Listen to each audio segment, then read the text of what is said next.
जंगल का खौफनाक रहस्य। गांव के पास एक घना जंगल था जिसे लोग भूतों का जंगल कहते थे। रात में उस जंगल से अजीब सी आवाजें आती थीं, कभी हंसी कभी रोने की। लोग डर के मारे वहां जाने से कतराते थे। एक दिन गांव के 3 दोस्त अमन, राहुल और सूरज हिम्मत दिखाने जंगल में जाने का फैसला करते हैं। वे सुनते थे कि जंगल के बीचों बीच एक पुराना मंदिर है जहां कभी कभी रोशनी दिखाई देती है। जंगल की शुरुआत। अंधेरा घना था। चांद की हल्की रोशनी पेड़ों के बीच से छनकर आ रही थी। तीनों दोस्त टॉर्च लेकर जंगल में घुसे। रास्ता मुश्किल था और हर कदम के साथ उनकी दिल की धड़कन तेज हो रही थी। अचानक झाड़ियों से किसी के चलने की आवाज आई। अमन घबराकर ये आवाज किसकी है? राहुल, शायद कोई जानवर होगा। घबराओ मत।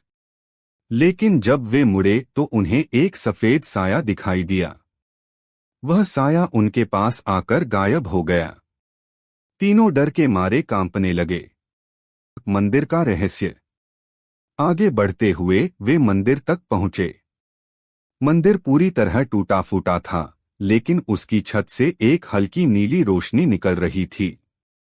जैसे ही वे अंदर गए, वहां एक बूढ़े साधु बैठे थे। साधु गहरी आवाज में, तुम्हें यहां नहीं आना चाहिए था। यह जंगल तुम्हारे लिए सुरक्षित नहीं है।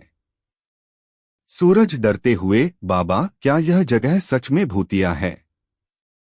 साधु ने एक रहस्यमय बात कही, यह जंगल तुम्हारे डर का परीक्षण करता है। जो अपने डर से भागता है वही भूतों का शिकार बनता है। अचानक मंदिर के चारों ओर अजीब आवाजें आने लगीं। एक भूतनी प्रकट हुई। उसकी आंखें जलती हुई अंगारों की तरह चमक रही थीं। वह गुस्से में चिल्लाई, कौन हो तुम लोग जो मेरे जंगल में आए हो? तीनों लड़के डर से सन्न हो गए। राहुल ने हिम्मत करके कहा, हम यहाँ यह जानने आए हैं कि यह जंगल भूतिया क्यों है। भूतनी जोर से हंसी और बोली, मैं किसी की दुश्मन नहीं हूँ। मैं इस जंगल की रक्षा करती हूँ। लोग इसे काटने आए थे, इसलिए मैंने उन्हें डराया।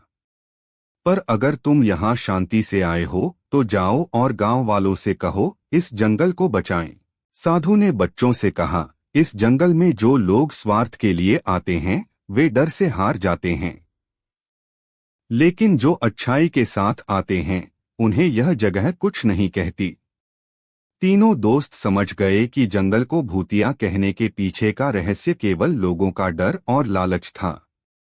वे गांव लौटे और सभी को जंगल को नुकसान न पहुंचाने का संदेश दिया।